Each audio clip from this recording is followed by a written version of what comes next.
হারামজাদা বাড়িতে আছে হারামজাদা। হ্যাঁ উল্টা পাল্টা নাম কয় কেরাটা হে? কি উল্টা পাল্টা নাম কইলাম আবার? উল্টা পাল্টা নাকি? নাম হইলো শাহাদাত দানের ডাহেন হারামজাদা। আরে আমার শাহাদাত গো টিয়া দেবা মনে থাকে না, এক সপ্তাহ ধরে তারা টিয়া দেবা চাইতেছে, এখানে তো টিয়া নিয়ে যাইলো না, আর 7 দিন ধরে তারা বিবার যাইতেছে না। টিয়া বাইক ছুঁয়ে যায় না আর টিয়া পাড়াই দিয়ে রয় না, হ্যাঁ? কই রয়। আর 7 দিন ধরে টিয়া দেওয়ার কথা, তারা বিবার যায় না, টিয়া যায় না, তাহলে কি হবো? আমি কই র হ্যাঁ যাই দিয়া বলি।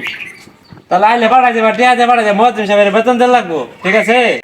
পাকিস্তানি ড্রেস বউ রেজিকাল না কিনে দেই, বউ আর আর থাকবো না আমার, আমি তাড়াতাড়ি যাই আগে কালেকশনটা করি ওয়াইফাই বিলের, নাহলে তো বই মার্কেট করে দেয়া হাম না।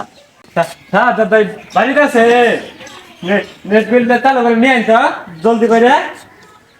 কেরা গো আনলে কি কই কি কই? এই যে আপনি করে 2 মাসের নেট বিল বাকি, এটা যদি না দেন তাহলে লাইন কাইটে দেন লাগবো কিন্তু। না না না না বিল দিতাছি গো তো।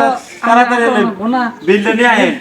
চুপ থাই নাচতে কই। হ্যাঁ আরো বিয়ে দিয়ে আইছিল এই ধরেন আমার ড্রেস কিনা টিহানে দেখিলাম, তাড়াতাড়ি নেটটা চালু করে দিন আমার সিরিয়াল দেখো না। ঠিক আছে, যদি না দিতেন তাহলে কিন্তু আপনার লাইনটা কাইটে দিতাম, ঠিক আছে?